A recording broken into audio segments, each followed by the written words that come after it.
Dana, Tudose, Tianu, and this is Coffee and Stories. And I'm here today on a Saturday morning. It's chilly in Bucharest, but here it's warm and nice and cozy. And I'm here today this morning with Scott, the cultural attaché from the U.S. Embassy in Romania, and Denisa Albu Rasmussen, who's a recent Romanian repatriate. She lives in the rounded up to 20. Before we're going to start a very relaxed conversation with them, just everybody Saturday morning a little better and give us a good start into the next week. I want to tell you a little bit about Coffee and Stories. So I'm a repatriate myself. I returned to Romania about 3 months ago after 10 years in New York. And when I came back, I thought, what would be the most important thing that's different that I could contribute with to, I don't want to use big words, I don't want to say society, but to the community. A small community, it can get bigger. So I thought about the power of the English language. The English language was one of the foundational factors of professional communities in Romania. We learned to work in English, after the year 2000 when all the multinationals came in Romania. We conversed in English. We used the English language in basically all of our communications, be they personal or professional. On social media, we use terms that have never been translated into Romanian, so we're comfortable with the English culture in our lives. And I wanted to bring that value and create a space for us to have a different kind of conversation that you don't find and you won't find in the regular media space. So here at Coffee and Stories, we're going to meet people who obviously know English, and hopefully they speak it really well.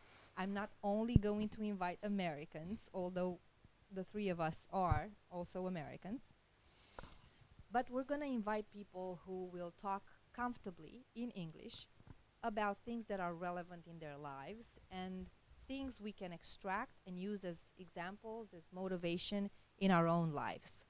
So who you're going to find here, you're going to find expatriates, repatriates, you're going to find professionals from multinationals, and also the Romanian diaspora, who I invite to watch and also come as guests in my show. So good morning to you, Scott, and good morning to you, Denisa. Welcome to Coffee and Stories. Good morning. Good morning. Thank you for having me.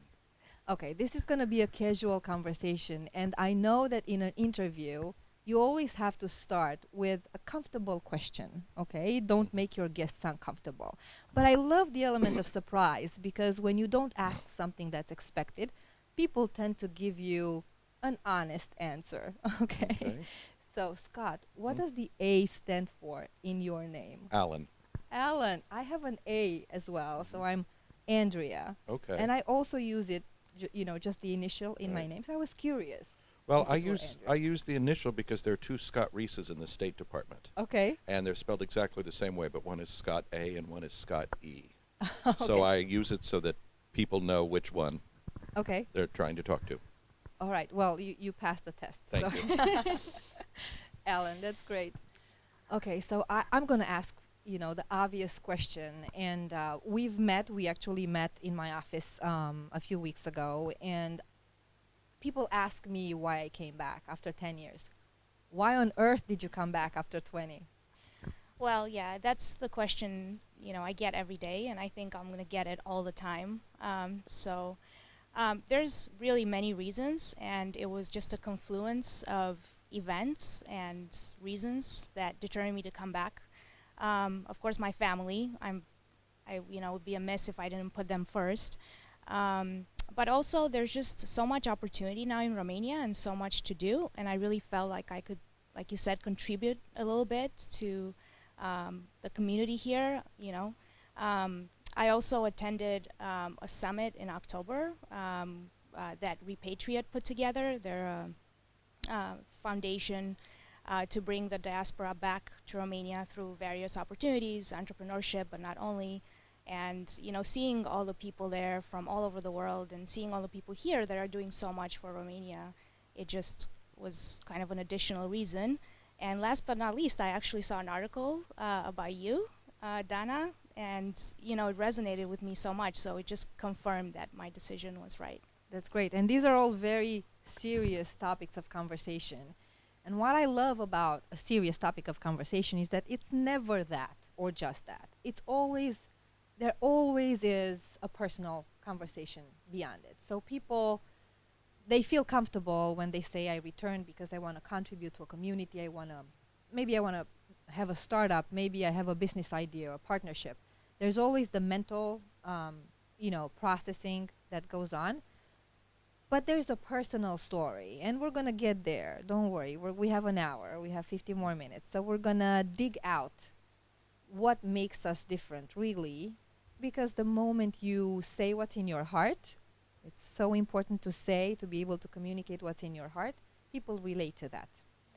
And there's something about expatriates in Romania that makes them special. They all fall in love with Romania. They never want to leave. I would say over 80%. They come here, and I'm not sure if it's I'm not going to say it.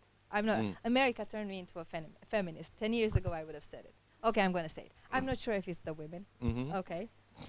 But Romania has enormous potential and beauty, and a life. It's vivid. It's full of opportunity, but not just opportunity for business. It's full of opportunity for building very deep, real relationships. We're going to talk about that because it's an important part for everybody thinking of moving out of Romania. You have been in so many places around the world, and you've spent 2 years in Iraq? A total of 3 years in Iraq. 3 years in Iraq, and you came back in 2015? I went back, well, I spent a year in Iraq in 2009 and 2010. I went back to Iraq in 2015 and was there until last year when I moved to Romania. Okay.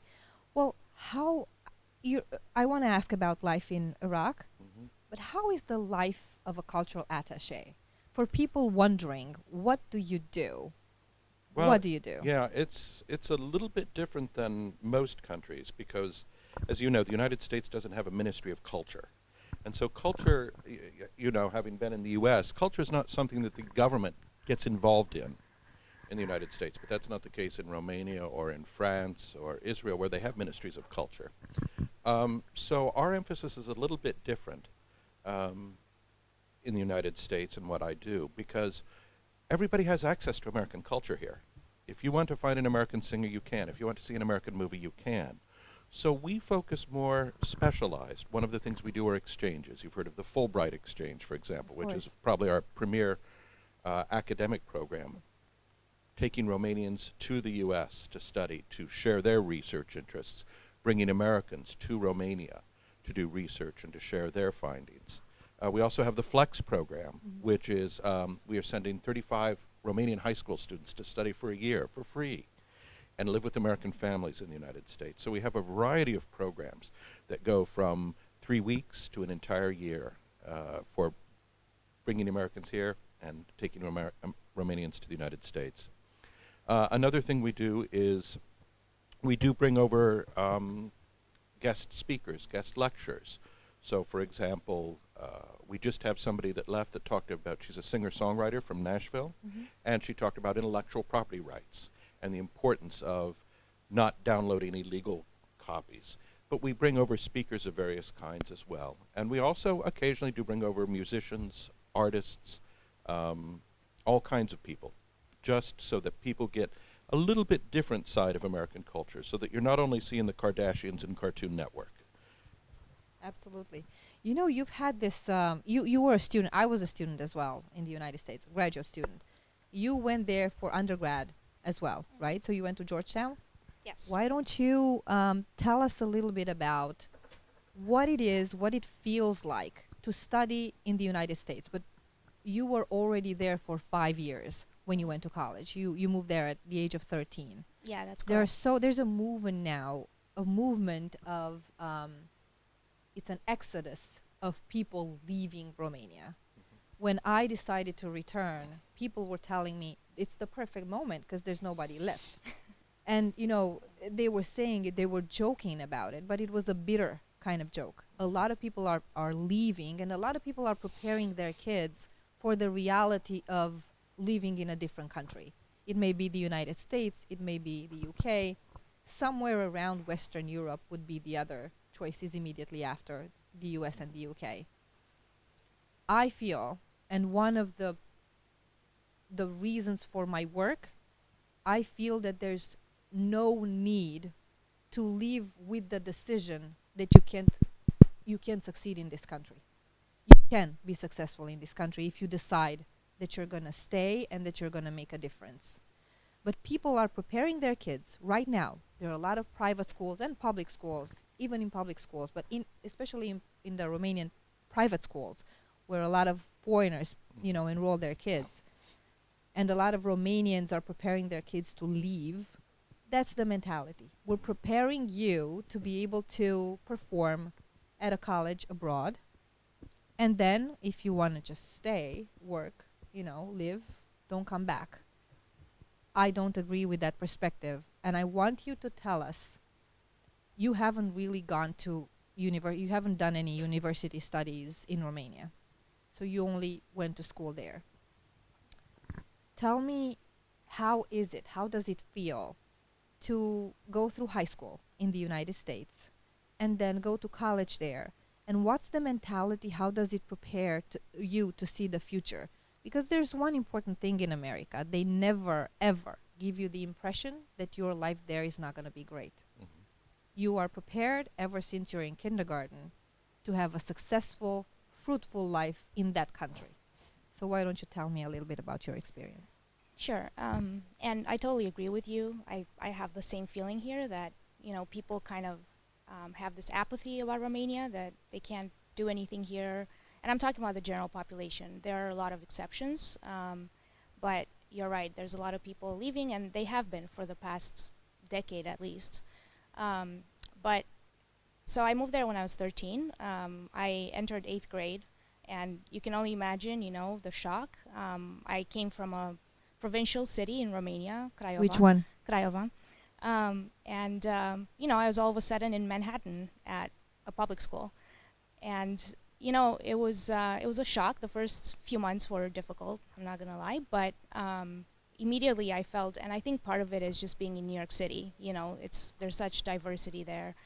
And there are a lot of different mentalities about learning. One of them I think that struck me the most was there wasn't really a focus on retaining information. In Romania, it was a lot about memorization and just knowing as much as you could, and being able to cite from a book. In the US, it was just about collaboration, figuring things out in a group, not really memorizing theorems, but in math, for example, but kind of figuring them out together, and the teacher would help you do that. I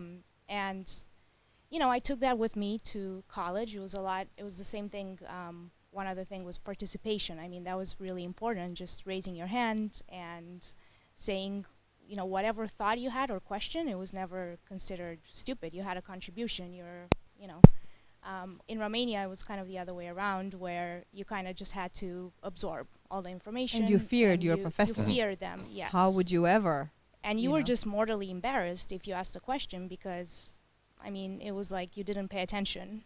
So. Or you were being disrespectful because the professor had this higher authority. Exactly. Your professors were God. And, just going back to Fulbright right now, I am a graduate of the Faculty of Political Science, the English section. I'm not even sure if they have one right now, but back in 1997 when I started college, they had this first group of students studying political science in English, and they brought in, through Fulbright, they brought in American professors. So I studied American constitutional law, democracy, American democracy. I remember the professors' names. They were amazing professors. What a chance.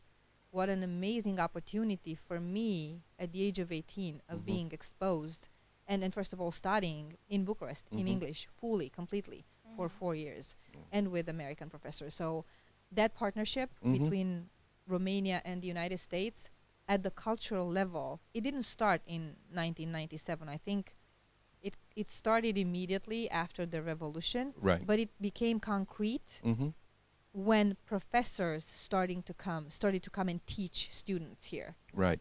And, that's a very good point that you raise. Prior to joining the State Department, I've had several careers, including I was a high school mathematics and algebra teacher for 2 years in the inner city. I was also a university lecturer in computer science. And this is one of the things as I go around, part of my job also is talking to high school students and university students in Romania about American culture and politics and such. And one of the things that I raise is the difference in attitude about the education system. It kind of starts in high school, but you clearly see it at the university level. And what you say is exactly right. My children go to the French system, and so I see Romania, I think, has borrowed a lot from the French system or vice versa. I'm not sure. It did who in had the it first. past. It did in the Right, past. and it's no longer the case. I'm the teacher, you're the student, you listen, I talk. Whereas in the United States, I think you're right.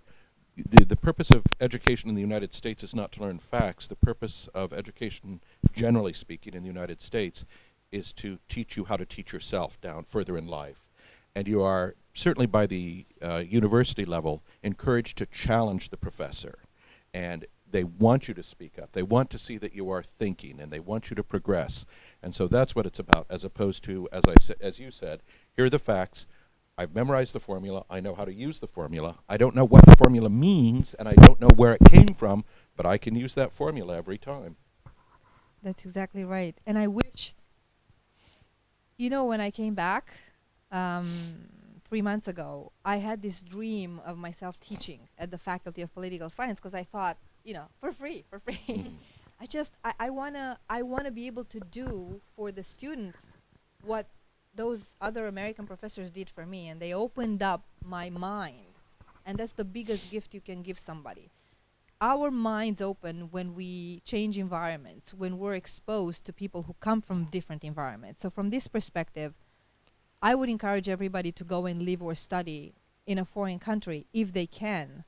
Now, as opposed to 10 years ago, is affordable from many perspectives. There are scholarships, there are programs you can apply for, and grants and fellowships. And the Erasmus program, which And the doesn't, Erasmus program, and there are even yes. some Erasmus schools, Erasmus Plus in the United States. Yep. Yeah, I mean, Erasmus was really big even in 2003, 2005 when I was doing a master's.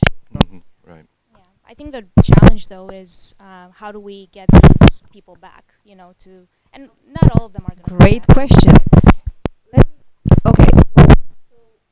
It's the right question. How do we get them back? We don't get them back. They come back. That's the reality. We don't get them back. We don't motivate. The motivation comes from inside. Your motivation came from you. Nobody pushed you to come back.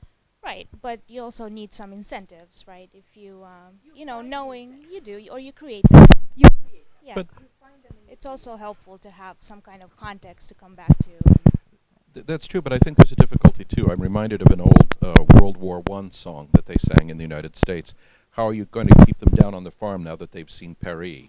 So if you've grown up So true. in Brooklyn or in Manhattan, and that's the life you like, and you remember what it was like in Craiova 10 years ago, or Dobreta or Lagos, are you going back? It's a completely different lifestyle. And the one thing that you didn't mention, but I know this from traveling and living abroad too, it's never exactly how you remember it when you go back.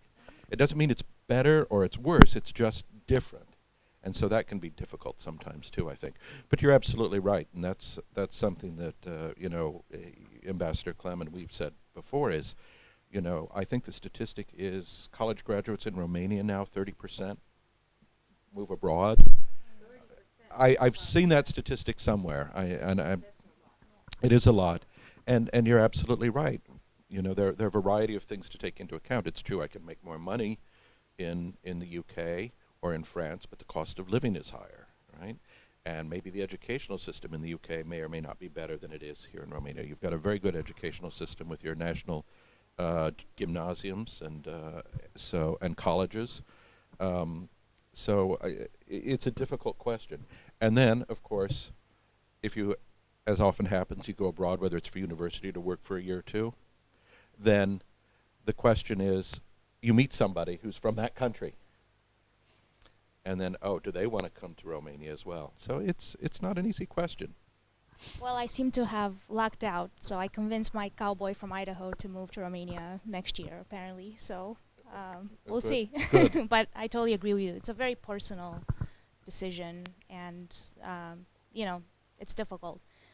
However, I think there are things that, you know, companies can do here. For example, I know there's a big lack of workforce in Mhm. Romania, so you know, An, different an businesses educated are workforce in particular. right, and they're needing to import that now, Right. where there's actually a lot of highly educated Romanians living abroad, and they could contribute, but it's a matter of, you know, how do you incentivize them to come back? Because honestly, all the Romanian diasporas I've been in, people really miss Romania. You know, Mhm. they all can't wait to come back for Christmas or Easter. Right.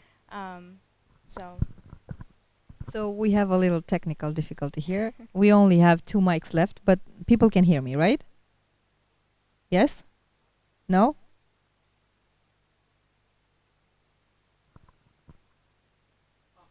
Yeah. Okay. Perfect. All right. So, yes, education is very important. We're going to share the mic. You don't mind, right? I want to ask you something. We're drinking some good coffee here at the Cardinale Cafe in Bucharest. What was the coffee life like in Iraq?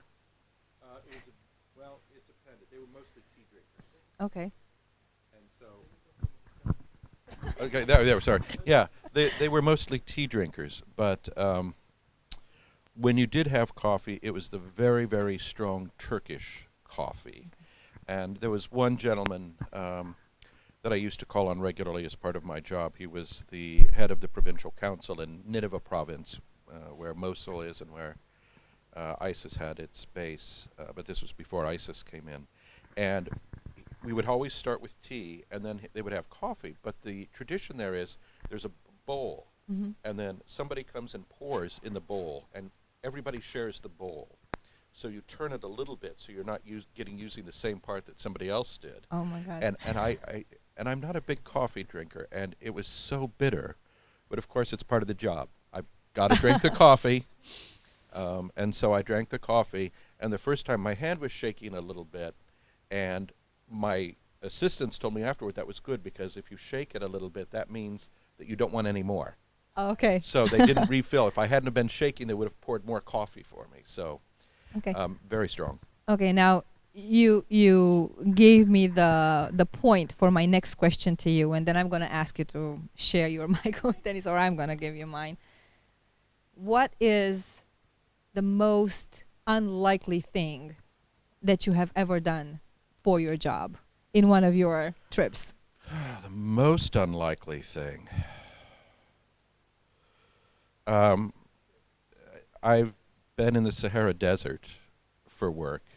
There's actually a town in Mali called Timbuktu, and I have been to Timbuktu twice for work. Unlikely thing. Wow. Well, let's just say that you Is it- really didn't want to do it, Oh, but you did it. cocktail parties. Cocktail party. I hate cocktail parties. I'm not very good at small talk. But cocktail parties, I've done that. Also, when I first joined, I was a visa officer, a consular officer. Actually, that's one. And there was a man in Africa, and he had a business selling things, and he wasn't literate. He was illiterate, but his competitors, his merchandise came from China, and his competitors were getting things from New York and America.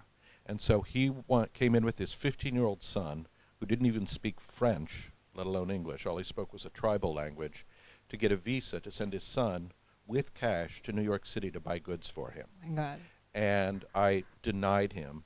And I didn't. He wasn't qualified for the visa. And the man was very upset with me. But what he didn't realize is I probably saved his son's life, Oh yeah. and at least his money. Because if this kid had gotten off a plane, not speaking French, not speaking English, with a wad of cash, because this man and his son had no idea what New York City was about. They probably didn't even have a TV. So that was very, very difficult. He was very angry with me, but I think I did it for the right reasons. Do you mind if I ask him just one more question? I have to. Oh my God, so you were a visa officer. Yes. And you know that in Romania, Romanians still have to apply for visas to go to the United Yes. States. And people feel that it's kind of like a roulette. So you don't know for sure. You're going to get it, you're not going to get it. What's the craziest story anybody has ever told you as the reason, for which they want the visa, they want to visit the United States? So I was doing temporary duty in Toronto at the consulate there, and there was a student from Asia, and they wanted a visa to go to the United States, and their reason was they wanted to go to Walmart to buy stuff, Okay. which is surprising because there are Walmarts all over Canada. So that was probably the craziest story. Did you give it to him? No, I was not convinced that going to Walmart. And the other one, there was another story too, but it escapes me. Maybe I'll think of it later. Okay. Well, your turn. Okay, so you lived for the past, 6-7 years in Idaho. On and off. I was actually also in Utah for a year. My job prior to moving to Romania was very similar in a way to the Foreign Service in that we got sent to where the projects were. We worked as consultants for implementing a software for government agencies. So I was working at the Utah State Tax Commission, and then I was also in Finland for almost 3 years in Helsinki at the Finnish Tax Administration. All of this in the But past 6 years. Yes, but it was back and forth. So in between, I was in Idaho and coming home. And before vacation Idaho, sometimes. you've been in Washington, D.C. and then Boston, Boston, New York City, DC. and New York City. Yeah. How is Idaho and Utah compared to Washington, D.C. and New York City? I mean, how was life there? How were your days? What were Yeah. you doing? Well, it's pretty much a different country. Okay. I mean, I think I had more of a culture shock moving to Idaho than, had I moved to another country out of New York City or DC. Describe it in for many us. ways, Can you describe yeah. Idaho for us in a couple of adjectives so we can get a sense of what it is to live there? It's earthy. You're very connected to nature, sparsely populated, lots of space. And, you'd be surprised, but actually, after living there for a while, I felt like it was pretty close to Romania in many ways. People, or more agricultural Romania. There's a lot of land. In fact, my husband and I have a farm, so we raise cattle. We don't even live in the city, so the nearest city or town is 5,000 people, about 10 miles away. So it's really very, very different. But it's, I don't know, a typical day. It depends really what your job is, I guess. I think the distances are what struck me the most, right? Because you're just, in New York City, you're surrounded by people all the time. I mean, you've commuted in the subway. You're basically packed like sardines every Let me morning. tell you something. I try Right. to be on the subway in Bucharest almost every day because I live very close to Yeah. a subway stop, and my office is very close to Universitate, and I just try to, be on it. I try to walk and just take the subway because it's so much a part of my reality. And prior to emigrating to the United States, I don't think I stepped, I don't think I took the subway in Bucharest more than maybe 10 times ever. I take the bus here. But for So- everybody who doesn't know, the subway in Bucharest compared to the one in New York is a luxury offering. Yep. So it's pretty cool. I actually enjoy it. I know, me too. Yeah. So it kind of comes back. I've been here almost a month, or I think it's a month today. So it's Do you miss Idaho? a little bit. I mean, I miss my husband, I miss my friends, but I'm happy to be here, and it's really great to be near family. And I'm kind of rediscovering Romania and discovering Bucharest since I'm not So from here. let's go but- to that talk about the heart. Mhm. Because my best friend told me when I told her that I'm repatriating, she said that it was an emotional decision. It was not coming from my head, and I agree. I agree because you have to base the most important decisions in your life, and you can count them on the fingers on one of your hands. It's who you're gonna be with, your life partner, and when you're gonna have kids, what kind of college you're gonna go to, and the biggest decisions in your life, if you take them without looking into your heart, they're gonna have an expiry date. Sooner or later, you're gonna realize it's not what you need, not what you want. I would say that the decision of most Romanians to come back has something to do with their emotional side, because there's something there that's missing. And regardless of what intellectual opportunities another country would offer you, those values and that culture that are, They're pervasive throughout your life, regardless of time and space. They're there, the values that we grew up with. And for some reason, we can't let go of them. I have plenty of friends, Romanian friends in the United States, who have just, they're like Lego pieces in the American system and culture. They fit perfectly, and I was an almost perfect fit. But there was something missing, and that was the emotional part and the desire of being of service into a community that shares those values. So we're going to get to your heart. What was missing in your case? Because you've been there for so many years. You're more American than you are Romanian. So for somebody who grew up and went to school there, you have to explain to us. People are going to be watching, and some people are considering coming back. Women are considering coming back, and they have kids or they have a job. And it's their heart who drives them to come back. Their mind says no.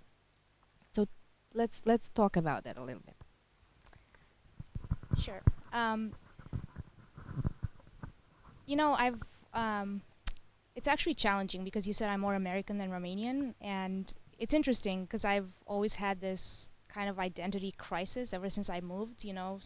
Someone used to say, if you move somewhere and you've lived there for such a long time, you're always going to be between two worlds. You're never, fully at home anywhere. And, Scott, you probably relate to this because you've lived all over in the last, 15 years or something. So, you kind of become, I don't want to say a citizen of the world, but, you're just never home anywhere completely. However, like you said, there's some things that come from the heart, and I think part of it is your childhood memories, that those have a really big impact. The people, I don't know how Romania would be like if my family wasn't here. I have a lot of friends whose entire family moved to the US or wherever they live.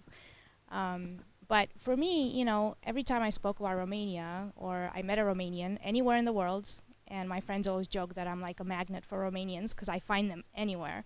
I was actually in Isle of Man in July, for work. There's 80,000 people on this little island, and I met like 7 Romanians just randomly. So, I always kind of lit up, and I always became, it kind of came from somewhere in the heart. I tapped into that kind of ancestral, emotional, heritage, and I think that can never be replaced, right? At the same time, I'll always also be American. I don't know how I could just erase all those formative years of my life, all the opportunities I had there. So I think I'm always going to be between two worlds, to be honest with you. It's just where do you choose to live and put your work and contributions to during a certain moment in your life. And I really felt like this would be, the time to do it here.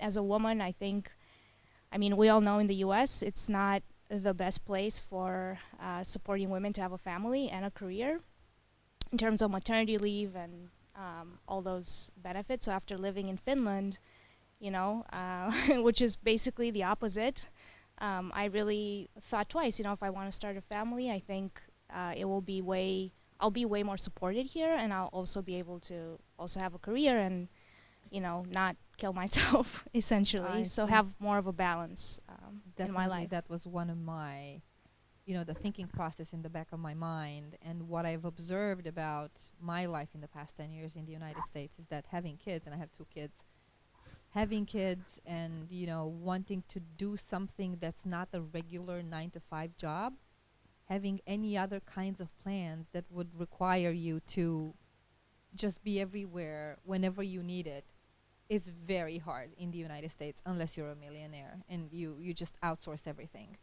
Whereas here, there's a support system because in its origin, the Romanian society was, a collective, community-driven society.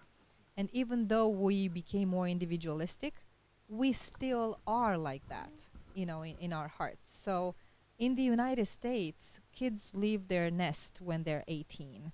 Mm-hmm. There's a psychological, a mental issue description for, a symptom for mothers who, once their kids are out of the house and they go to college, they have this syndrome. It's called the emptiness syndrome, right? Yeah. They go to therapy to Well, resolve it. Not all. Not all. It also depends on the kids.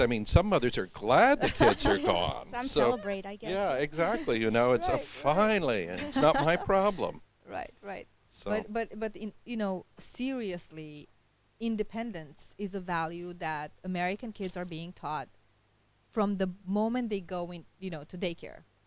So they're w- 2, they're 3, and they're taught how to think for themselves and how to experience life for themselves. right. That's why you see so many 12-year-olds, 14-year-olds, 16-year-olds doing crazy jobs. But Crazy jobs in the summer. right. Well, and I think that's a key component of what makes Americans Americans, and it is that individualistic outlook on things, whereas European, its outlook in general is more, as you said, society, whether society means your village or your extended family or whatever, but society is what is important, whereas in the United States it's the individual that's important. Um, and I think a part of that, at least from my perspective, is because you had people that got up 100 years ago, 150 years ago, with the exception, of the slaves and the Native Americans, and made a decision to leave their family and everything they knew behind, knowing they would never see it again.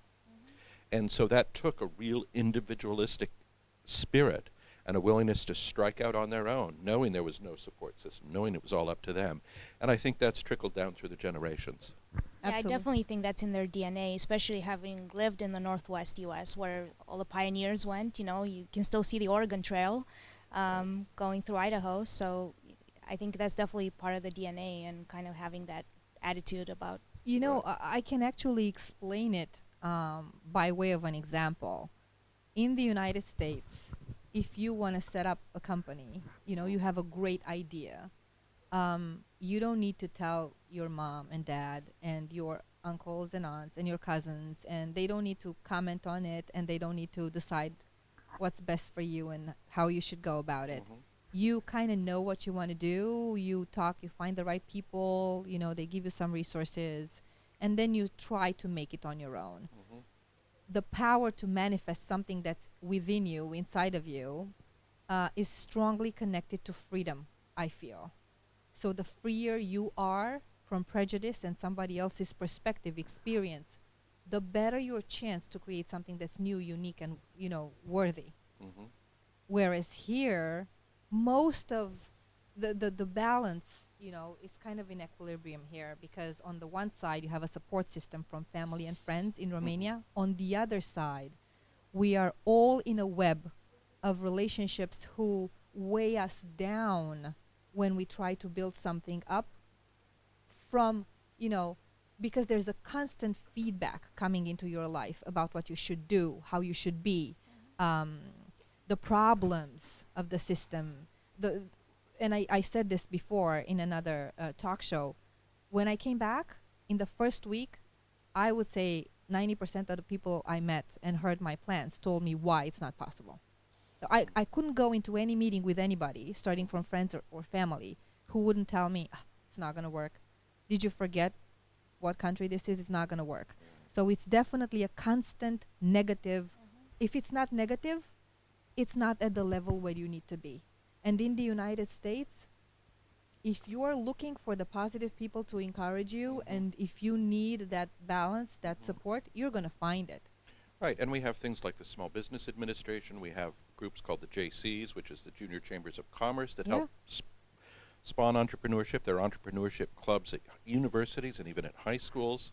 And again, it's all about you realizing your potential and the way you see your future playing out. But it doesn't mean you're being selfish. No, it Because isn't. Americans are the most generous people I have ever met in my life. I have not met a more generous nation. Completely agree. The kindest and the most generous people, they don't brag about it. That's the difference. Yeah, you don't brag. I grew You up don't in a brag little about farm it, town yeah. in Iowa, and there is, you do your hard work, you look out for your neighbor, and you keep your head down. You have a big ego, but you don't brag. Yeah. You don't say, "Hey, look how good I am." Yeah. You just do what you're supposed to do. And also, if you do charity work, if you do volunteer work, it's not going to be in the papers. It's not Right. going to be. You just do it. You do it because Right. you know you grew up with that idea. So individualism is not being selfish. Well, and I think that comes again from the old days too. You see it, out west. You see it in the farming communities in the Midwest. Is your nearest neighbor maybe a mile away, and the nearest help of any kind maybe 10 miles away. So you have to rely on that neighbor. If my house is burning, I don't have time for the fire department to come out. Or you see this, used to see this on family farms. If the farmer was ill, then the other farmers would come and help get their crop in because they knew that they might be ill and they would need that help as well. So you have to rely on people. I don't know if you experience this, but when you're driving out in the country, particularly when there's snow and they haven't plowed the roads yet, if you get stuck, people will stop and help you. They don't know who you are. They don't want money. They just stop and help. Absolutely. Yeah, it did that happen happens even all the in New time. York. I Yeah. think in It didn't have to Alaska be in the they have actually a countryside. law. It's called the Good Samaritan Law, and you Mhm. kind of have to stop because there literally isn't anything for miles and miles. So. Right, and they enacted some of those because one of the things about America too is the vast number of lawyers, and so some people are so quick to sue in the United States that they would put laws in, and these Good Samaritan laws also mandate that if you're trying in a good effort that you can't be sued. Yeah. That's a value that's built into the kids, you know, Mhm. from an early stage, and they also see it within their homes. So they see their Right. parents do that, thinking about other people around Thanksgiving, around the holiday time.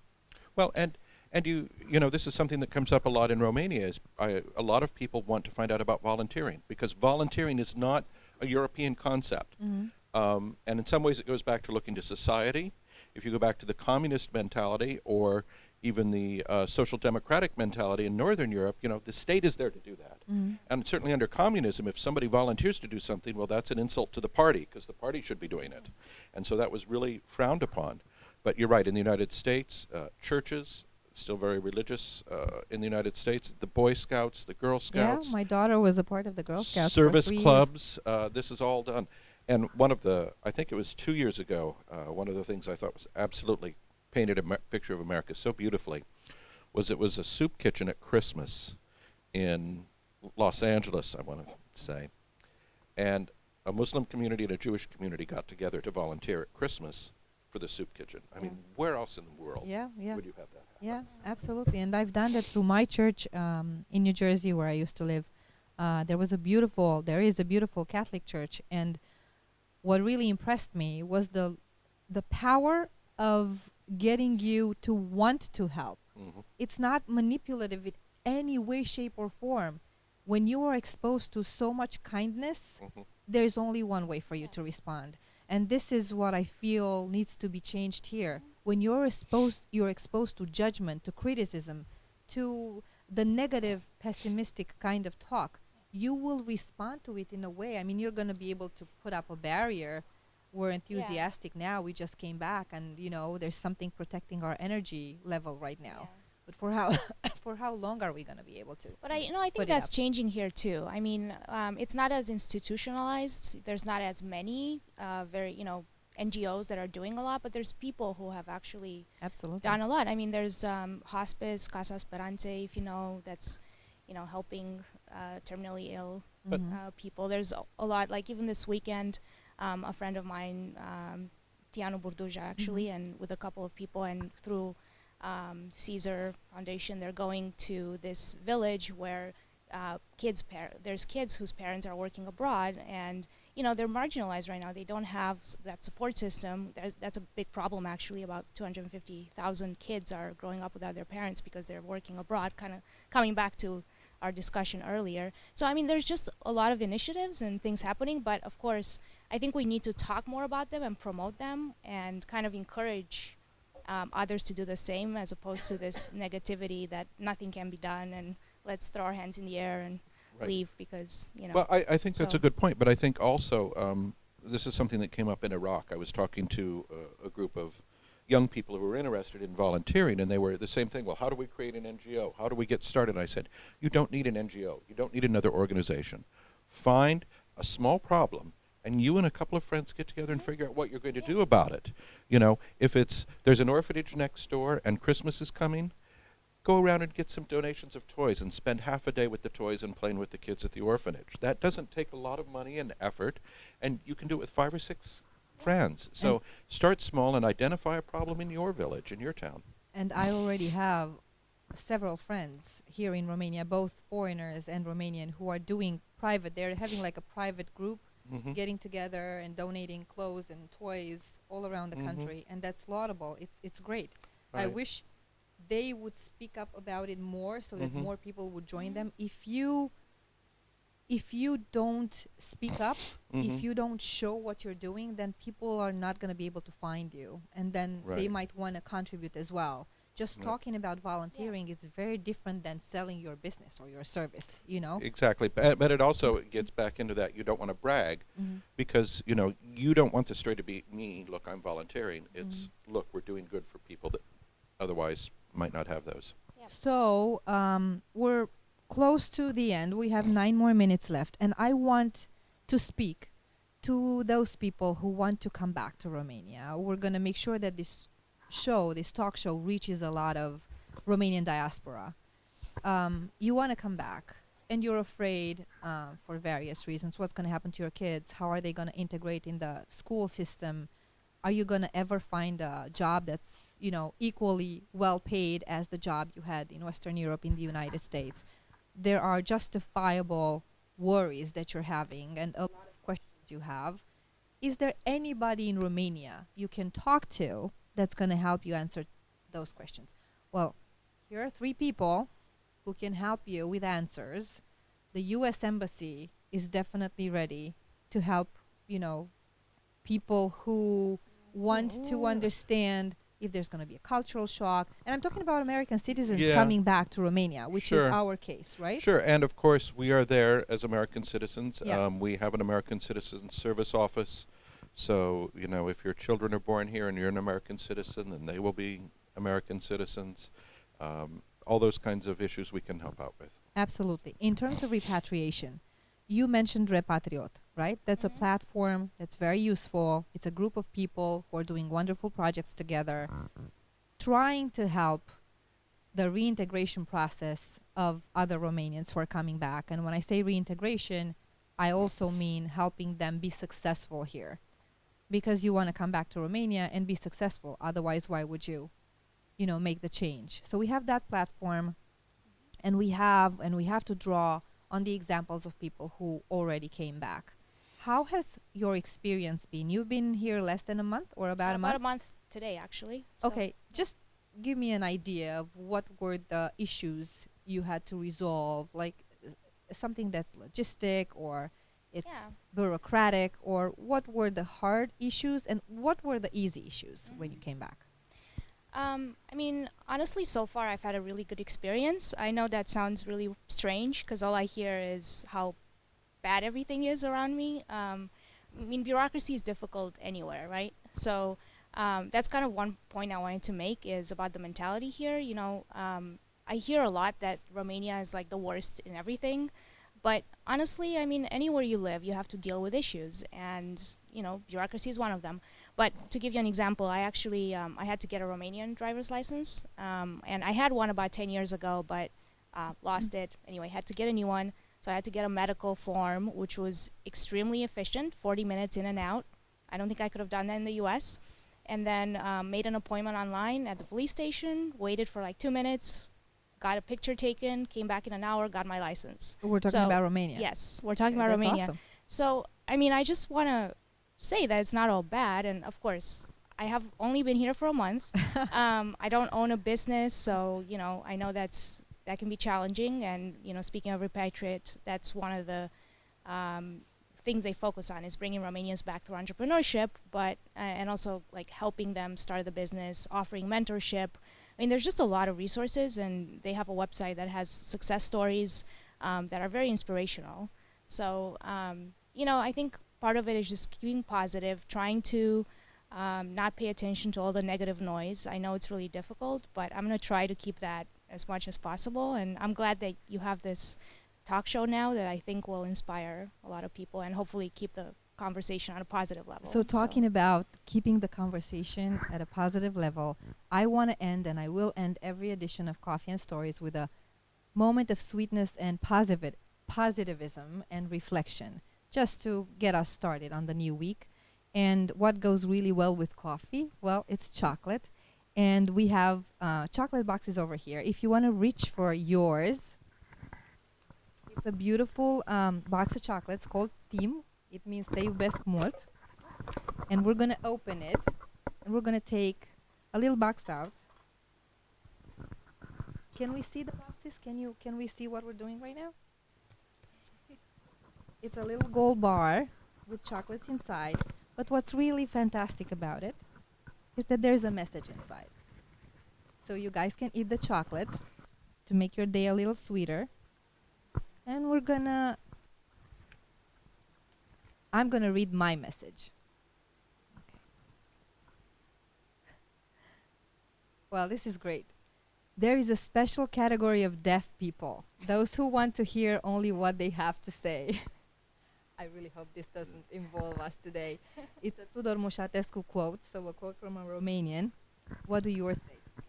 Mine says, "A man's work can be paid, his character, his culture, never." Mihai Eminescu. Perfect. And it mentions culture just for you, Nisa. Mine says, the most important thing is not the number of ideas gathered up by your mind, but the link between them. That's Titu Maiorescu.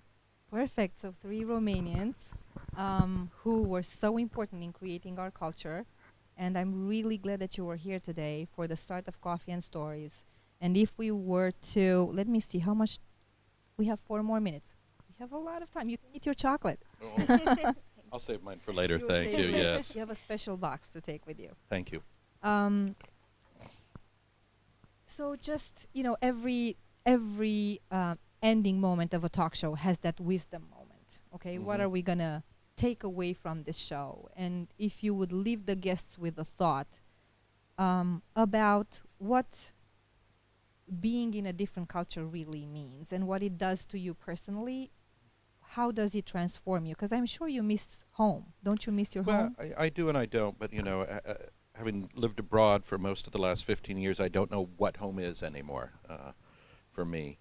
I think the one thing that I would have to say, whether you've traveled a lot or whether you've not, is don't have any expectations when you go to a new place, because whatever they are, they won't be met, either one way or the other. And so you just be open to what happens, and then I think you'll have a better appreciation for what happens. That would be my advice. Thank you. What about you? No, I totally agree. And I think nowadays, if you move somewhere, it's not like you're stuck there. You can always travel, and so if anybody's hesitating about moving back to Romania, but they really want to, nothing is irreversible.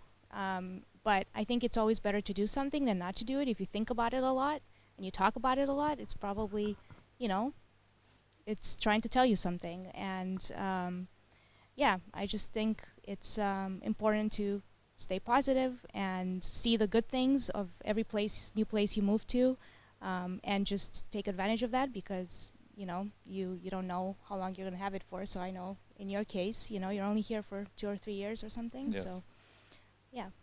What is it about Romania that you discovered in terms of a value you can grasp, like a behavior that you really like, you think it's specific for Romania, different than any Aside other from the country? beautiful women, I think what has surprised me the most, I think, of all the countries I've been to in the world, how much they like America, and how much they like Americans and appreciate America. That's just amazing to me. And so I'm really appreciative of that.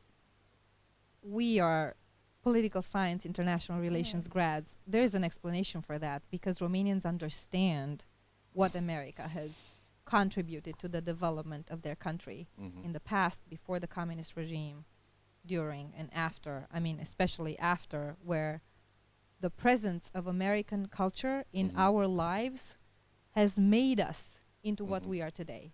And nobody can say any different. Nobody who right now has a business in Romania, travels abroad to promote their business, works for a multinational, they know and they have lived the importance, the input of American culture into their lives. So I'm really, really grateful that I get to have both into my life. And it's something definitely that we definitely want to promote through Coffee and Stories. And thank you so much for being here today. It's exactly 11 sharp.